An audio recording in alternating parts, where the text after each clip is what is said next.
મિત્રો ચેપ્ટર 7 યામ ભૂમિતિ એમાં આપણે સ્વાધ્યાય 7.2 રાઈટ. તો એના આપણે પહેલો દાખલો જોવાના છે. તો વિડીયો ચાલુ કરતા પહેલાં જે ચેનલને સબસ્ક્રાઈબ ના કરી હોય તો જલ્દી તે ચેનલને સબસ્ક્રાઈબ કરો અને નોટિફિકેશન પર ક્લિક કરો કે જેથી કરીને આપણે કોઈ પણ વિડીયો મૂકીએ તો સૌથી પહેલાં તમારી પાસે આવે. તો આપણે વિડીયો ચાલુ કરીશું. શું કહે છે કે બિંદુ -1 7 અને 4 3 ને જોડતા રેખાખંડનું 2:3 ગુણોત્તરમાં વિભાજન કરતા બિંદુના યામ શોધો. હવે લખીશું ધારો કે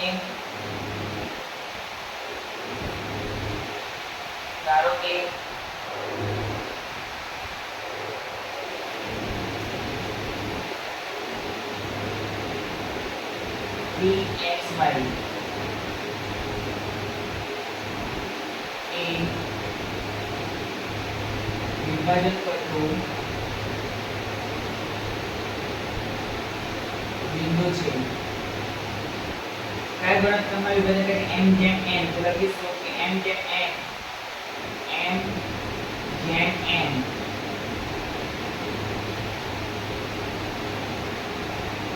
ગુણોત્તરમાં વિભાજન કરતું બિંદુ PXY. એટલે 2/3 ગુણોત્તરમાં વિભાજન કરે છે રાઈટ. તો પહેલું હોય m કહેવાય અને બીજું હોય એ શું કહેવાય? n કહેવાય. એટલે m બરાબર 2 અને n બરાબર 3. તો PXY તમને સૂત્ર આવડતું હશે.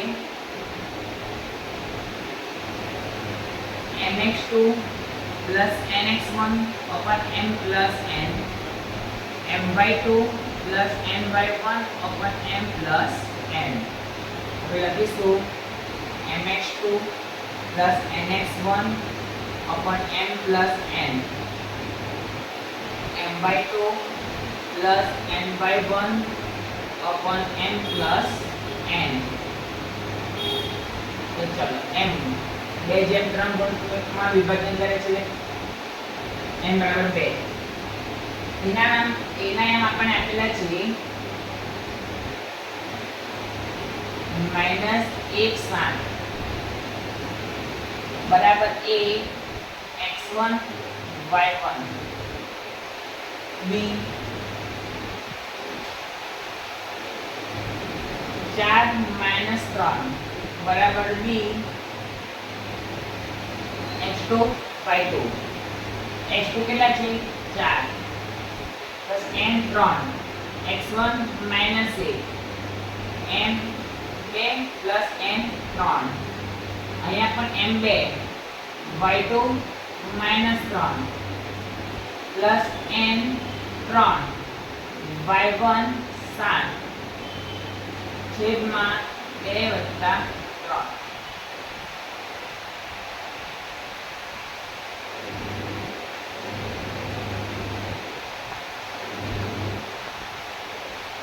તો બરાબર 2 ચોક 8 પ્લસ માઇનસ -3 છેદમાં 2 વત્તા 3 5 -6 વત્તા 3 × 21 2 વત્તા 3 5. તો 8 -3 તો 5 છેદમાં 5 અહીંયા 21 - 6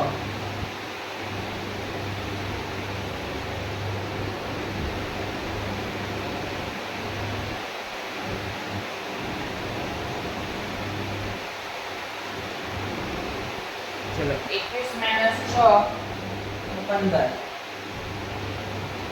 છેદમાં 5. તો બરાબર 1 5 40 15. PXY બરાબર 1 3. તમે પૂછ્યું છે શું વિભાજન કરતા બિંદુના યામ શોધો. તો લખીશું કે આમ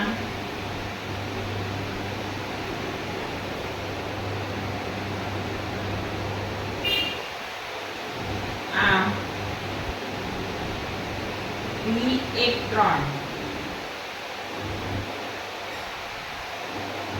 એ માર્ગીય બિંદુ છે.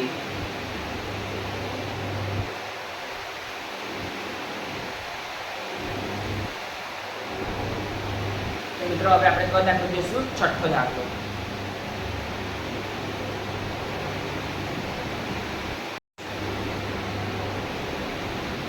ચલો મિત્રો હવે છઠ્ઠો દાખલો. જો 1 2 4 x અને 3 એ એક સમાંતર બાજુ ચતુષ્કોણના ક્રમિક શિરોબિંદુ હોય તો x અને y શોધો. તો આપણે લખીશું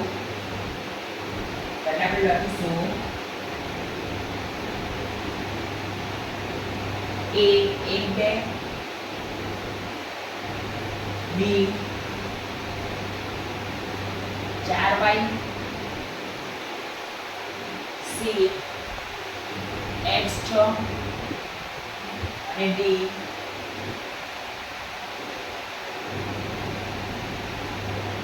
3 5 એ સમાંતર બાજુ ચતુષ્કોણ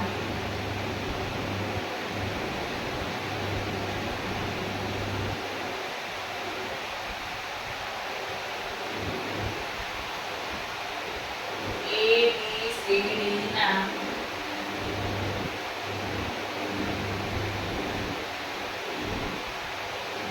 શિરોબિંદુઓ છે.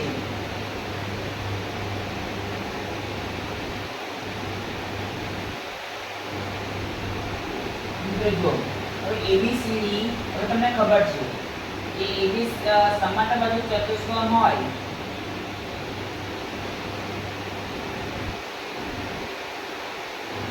હવે તમને ખબર છે કે સમાંતર બાજુ ચતુષ્કોણ હોય તો તેના ત્રિકોણનો પરસ્પર દુભાગે, રાઈટ? તો આપણે લખીશું ABCD એ સમાંતર બાજુ ચતુષ્કોણ હોવાથી તેના ત્રિકોણ પરસ્પર દુભાગે છે.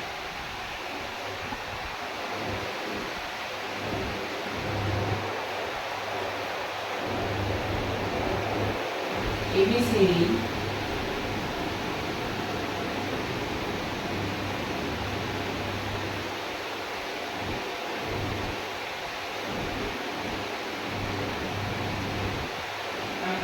સમાંતર ચતુષ્કોણ હોવાથી તેના વિકર્ણો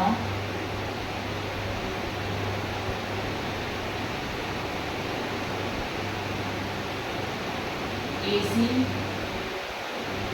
અને BD પરસ્પર દુભાગે છે.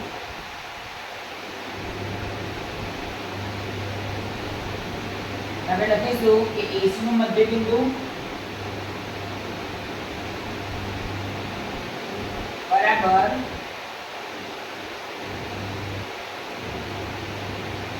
BD નું મધ્યબિંદુ.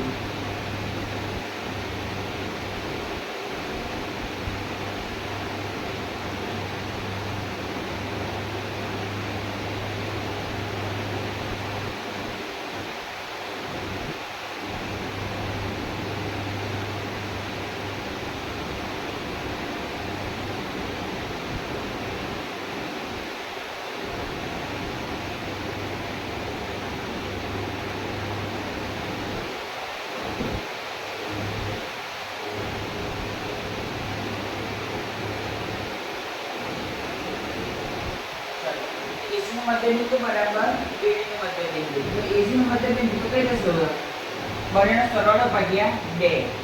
તો માટે 1 + x upon 2 2 + 6 upon 2 is equal to BD નું મધ્યબિંદુ. તો કોને એમ ધ્યાનમાં લેવાના, B અને D ને એમ ધ્યાનમાં લેવાના. તો 4 + 3 ભાગ્યા 2 BD y + 5 ભાગ્યા 2. હવે બંનેનું પહેલું અને બંનેનું બીજું ધ્યાનમાં લેવાનું.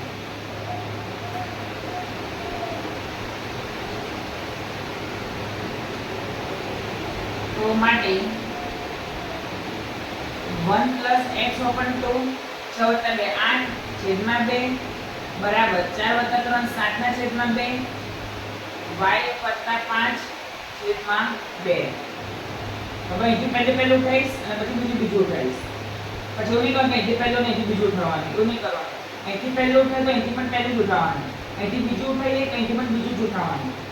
તો માટે 1 + x upon 2 બરાબર 7 upon 2 8 upon 2 બરાબર y + 5 upon 2 2 અહીંથી કટ 2 અહીંથી કટ. માટે 1 + x બરાબર 7 8 બરાબર y + 5.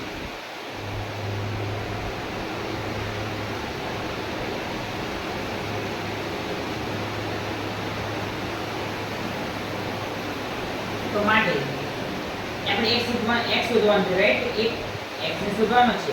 x ની જોડે જે હોય એને હટાવવું પડે. તો x બરાબર 7 - 1.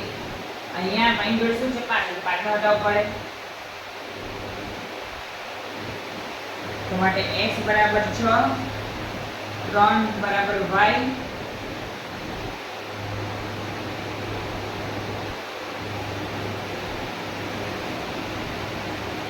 માટે x બરાબર 6, y બરાબર 3. આ જવાબ. તો મિત્રો આજના વિડીયોમાં આપણે શું જોયું? પહેલો છઠ્ઠો દાખલો જોયો, રાઈટ? તો જલ્દીથી તમારા મિત્રોને શેર કરો અને એમને પણ કહો કે ચેનલને સબસ્ક્રાઇબ ના કરી હોય તો જલ્દીથી ચેનલને સબસ્ક્રાઇબ કરે. આજના વિડીયોમાં આટલું જ. કાલે ફરી એક નવા વિડીયો સાથે મળીશું.